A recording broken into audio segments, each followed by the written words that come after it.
रजो धर्म से जुड़ी हुई कोई भी परेशानी होती है स्त्री के जीवन में, रजो धर्म से जुड़ी अगर कोई भी परेशानी है स्त्री के जीवन में, रजो धर्म बढ़ गया, घिड़ गया, रजस्वला धर्म में तकलीफें आ रही हैं, तो केवल एक दुर्वा कुंदकेश्वर महादेव के नाम से शिवजी पे समर्पित करवाओ। घर के किसी भी व्यक्ति को भेज दो, एक दुर्वा शंकर भगवान को कुंदकेश्वर महादेव के नाम से समर्पित करवाओ और उसको उठाकर वापस बुलवाओ। दोपहर का समय हो, सुबह नहीं, शाम नहीं, तो मध्य दोपहर के समय पर उस दुर्वा को चबा चबा कर खाइए और उसके 15 से 20 मिनट बाद कुंदकेश्वर महादेव का नाम लेकर 3 बार आचमन कर लीजिए। रजो धर्म से जुड़ी हुई कैसी भी प्रॉब्लम होगी, रजस्वला धर्म से जुड़ी हुई कैसी भी समस्या हो, चाहे पेट का दर्द हो, चाहे कोई भी समस्या हो, कुंदकेश्वर महादेव के नाम से वो ठीक हो ही जाती है। दूसरी बार वो समस्या खड़ी ही नहीं होती। कुंदकेश्वर। उसी तरह पुरुषों के लिए भी कुंदकेश्वर महादेव का लीला का वर्णन किया गया। जब कई पुरुष लोग कहते हैं गैस अड़ गई है, यहाँ छाती में गैस फंस गई है, ऐसा लगता है यहाँ छाती में दर्द रहता है, ऐसा लगता है यहाँ फेफड़ों में दर्द रहता है, रात्रि को सो के उठते हैं तो ये चेस्ट दुखता रहता है, ऐसा पुरुष लोग कहते हैं कई बार कि छाती में दर्द रहता है, ये पीठ में यहाँ से यहाँ तक अकड़न रहती है, सो के उठो और यहाँ दर्द चालू हो जाता है। तो शिव महापुराण की कथा वर्णन करती है, एक कुंदकेश्वर महादेव के नाम से महाराज भगवान शंकर के ऊपर यदि चावल के 7 दाने अर्पित करे जाएं, 7 बेलपत्र अर्पित करी जाए और वही चावल का दाना और बेलपत्र लाया जाए, चावल के दाने को सुबह, बेलपत्र को मध्य दोपहरी में चबा चबा कर खाया जाए और केवल 7 दिन अगर उसका सेवन कर लिया जाए कुंदकेश्वर महादेव के नाम से, फिर आप 15 दिन के बाद तो जान दो, अभी हम आने वाले हैं भीलवाड़ा में, वहां सूचना देना कि शरीर में आराम लगा कि नहीं लगा। कुंदकेश्वर महादेव, 2 महादेव का स्मरण, कल 2 देवियों का स्मरण करवाया था। कौन कौन सी देवी थी, जम के बोलो जरा। पहले नंबर पर अर्पणा, दूसरे नंबर पर तिलकेश्वरी। आज 2 महादेव का स्मरण करवाया, पहले नंबर पर एकांतेश्वर और दूसरे नंबर पर कुंदकेश्वर। कुंदकेश्वर, एक कुंदकेश्वर महाराज महादेव की एक पत्र आया है, देखो बड़ा सुंदर। अच्छा,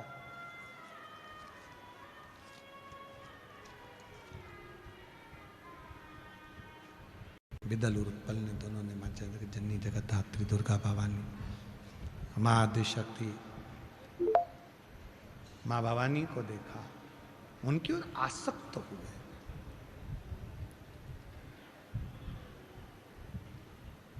क्रोध आ गया मां जगत जननी को, और माता को ऐसा क्रोध आया कि जो गणेश जी के हाथ में कुंदुक होता है, उस कुंदुक को माता ने उठाकर प्रहार किया विदल और उत्पल पर, और जैसे ही प्रहार करा विदल उत्पल के तो प्राण गए, पर वो कुंदुक महादेव के चरणों में जाकर गिर गए।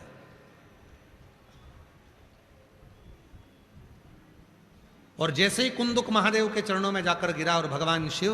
उस कुंदुक का स्पर्श करे तो शिव जी का नाम कुंदकेश्वर महादेव हो गया। बोल कुंदकेश्वर महादेव की।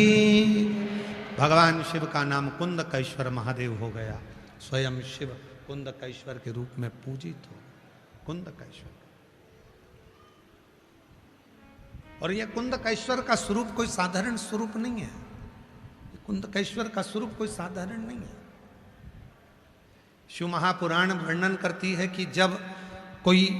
दवा काम नहीं करती है, कोई डॉक्टर को दिखा कर आए, औषधि काम नहीं कर रही है, कोई दवाई काम नहीं कर रही है, तब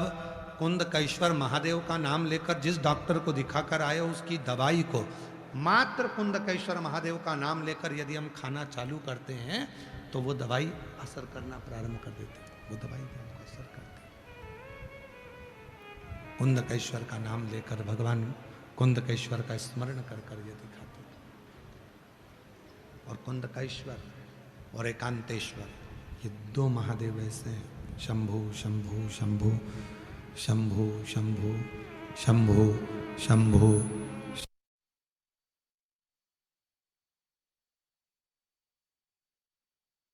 कुंदकेश्वर और एक एकांतेश्वर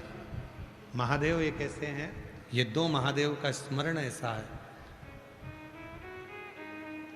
यदि मान लो कोई बच्चे बेटा बेटी अगर गलत मार्ग पर जा रहे हैं, कोई व्यसन में डूब गया है बहुत ज्यादा, कोई गलत संगत में डूब गया है बहुत ज्यादा, निकल ही नहीं रहा, तो एकांतेश्वर महादेव का लाल चंदन का श्रृंगार अवश्य करो और एकांतेश्वर महादेव पर लाल चंदन का ही जल समर्पित अवश्य करो। और उसी लाल चंदन का जो जल, लाल चंदन एक आता है पीला चंदन जिसको हम घिसते हैं, एक लाल चंदन होता है उसको भी घिसा जाता है, एक लाल चंदन होता है। कोई व्यसन में डूब गया, मदिरा के नशे में डूब गया, बहुत ज्यादा जुए में डूब गया, बहुत ज्यादा कर्जे में डूब गया, बहुत ज्यादा गलत संगत में पड़ गया, बहुत व्यसन में डूबा हुआ है, निकल ही नहीं रहा है, बहुत प्रयास कर लिया, संगति छूट ही नहीं रही है, गलत विचार नहीं छूट रहा है, गलत खाना पीना नहीं छूट रहा, गलत सोच नहीं छूट रही, जुए का संग नहीं छूट रहा, दोस्तों का संग, गलत दोस्तों का संग नहीं छूट रहा, तो एकांतेश्वर महादेव को कहीं एकांत में जो शिवलिंग हो, एकांत में, तुम गाड़ी से जा रहे हो, बाइक से जा रहे हो, मोटरसाइकिल से जा रहे हो, फोर व्हीलर से जा रहे हो, बस से जा रहे हो, कहीं तुमको एकांत में खुली जगह पर कोई ओट लेके ऊपर भगवान शंकर का कोई शिवलिंग या कोई मंदिर जहां शिव अकेले बैठे, अकेले, कोई नहीं, कोई भी नहीं, केवल शिवलिंग है, ना वहां पर जगतजननी जगदम्बा है, ना वहां पर गणेश जी की मूर्ति है, ना वहां पर कार्तिकेय जी की मूर्ति है, केवल शिव है, केवल शिव। कोई वृक्ष की छांव है, कोई खुला मैदान है, कोई मंदिर है जहां अकेला शिव बैठे हुए एकांत में, एकांतेश्वर, कोई नहीं। वहां लाल चंदन का लेपन करें, वहां लाल चंदन शिव जी को लेपन कर कर और वही लाल चंदन का जल शिव जी पे चढ़ाना प्रारंभ करिए। थोड़ा सा उसको कटोरी में झेलो, लेकर आओ, उसी लाल चंदन का जो जल है, उसी जल को उस व्यक्ति को जो गलत व्यसन में पड़ रहा है, गलत मदिरा के नशे में, जुए में, या कोई गलत व्यसन में, गलत संगत में, गलत विचारों में, गलत सोच में पड़ रहा है, उस व्यक्ति को भले चाहे सब्जी के साथ दे दो, भोजन के साथ दे दो, चाहे चाय के साथ दे दो, चाहे कैसे भी, उस लाल चंदन का एक बूंद जल भी अगर उसके अधर में, उसके मुख पर गया, धीरे धीरे वो व्यसन से दूर होता चले जाएगा और उसका ध्यान अपने परिवार की ओर केंद्रित होता चले जाएगा। एकांतेश्वर शिव जी का वो नाम है, एकांतेश्वर महादेव। एकांत में निवास करना, भगवान शंकर एकांत में वास करते, एकांतेश्वर महादेव के रूप में विराज। और उसी तरह से है कुंदकेश्वर महादेव। एकांतेश्वर महादेव के लिए एक और चीज का वर्णन किया गया। एकांतेश्वर महादेव के लिए अगर कहीं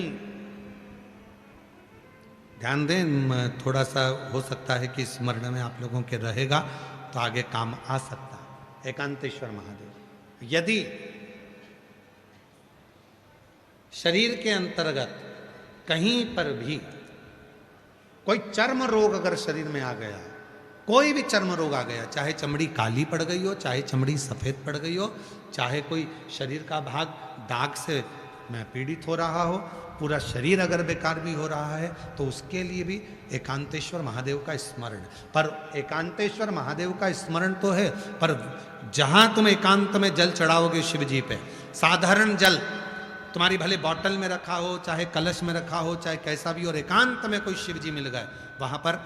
5 वृक्ष की पत्तियों को, वहीं के जंगल में से 5 पत्तियों को तोड़ो, शिव जी को समर्पित करो, और अपनी बोतल में जल हो, कलश में जल हो, लोटे में जल हो, वो शिव जी को चढ़ाओ, और वो जल वहीं की वहीं अपने जिस स्थान पर आपको चर्म का रोग है वहीं बैठकर उसको लगाकर कुछ देर बाबा का दर्शन कर कर शिव का नाम जप करो। चाहे पंचाक्षर बोलो नमः शिवाय, चाहे षडाक्षर बोलो ओम नमः शिवाय, चाहे श्री शिवाय नमस्तुभ्यम बोलो, मंत्र का जाप करो और फिर उठकर चले जाओ। 4-5 बार यदि एकांतेश्वर महादेव पर चढ़े हुए जल का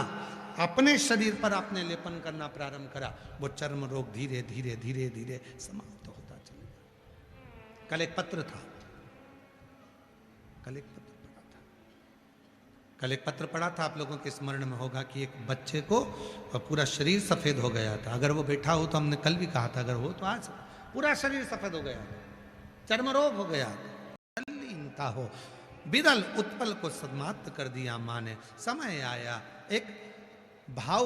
व्यक्त किया माता ने, भगवान शिव से प्रार्थना करी माता ने, और माँ आद्य शक्ति जगत जननी जगदम्बा अम्बा भवानी माँ शिव जी के साथ में काशी भ्रमण करने के लिए चल दी। माता पार्वती जी काशी के लिए चली। जब भ्रमण करने के लिए काशी के लिए चली है माँ पार्वती जी, शिव जी को कोई जरूरी एकदम कार्य आया, भगवान शंकर उठकर एकदम जाने लगे। शिव उठे जाने लगे।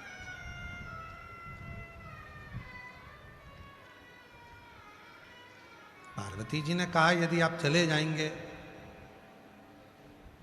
आप अगर चले जाओगे तो मेरा मन अकेले नहीं लगेगा, आप कुछ कृपा करिए, मुझे अकेला ना छोड़िए। शिव जी ने कहा पार्वती सुनो, तुम आद्य शक्ति हो, तुम जगत जननी हो, जगत में ऐसा कुछ नहीं है जिसको तुम प्रकट नहीं कर सकती, तुम में वो बल है। एक स्त्री, एक नारी एक ऐसी होती है जो अपने मन पर अगर भाव प्रकट कर ले तो पूरे घर को स्वर्ग बना देती है, पूरे घर को स्वर्ग। और यदि अपने मन में ठान ले तो पूरे घर को स्वर्गवासी भी बना देती है। आओ, अगर गणेश पुराण में वर्णन आता है, गणेश पुराण में वर्णन किया गया, स्वयं भगवान शंकर पार्वती से कहते हैं पार्वती तू कहती है कि गणेश जी को मैं जीवित कर दूं, मैं इसके शरीर को वापस जीवित कर दूं, मैंने तो इसको मारा है, मैं जीवित कैसे कर सकता हूं? तो पार्वती जी बोली फिर जीवित कौन करेगा? तब भगवान शंकर ने पार्वती जी से कहा बाहर नंदी खड़ा है, उससे जाकर पूछो, नंदी अगर मेरा बेटा जीवित नहीं हुआ तो मैं पूरे ब्रह्मांड को तोड़ दूंगी, मैं इस पृथ्वी को चूर चूर कर दूंगी। तब नंदी ने कहा मां क्यों चिंता करती हो,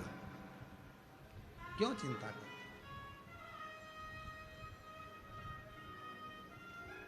आपने जो शंकर जी की आराधना करी थी ना शादी के पहले, आपने जो शिव जी का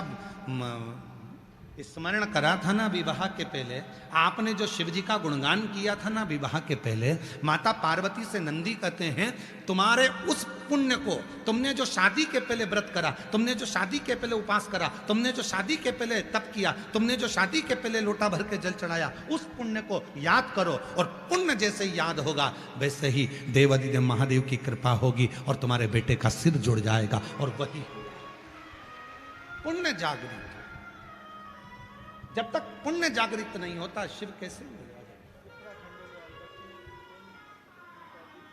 ऐसे हो बेटा,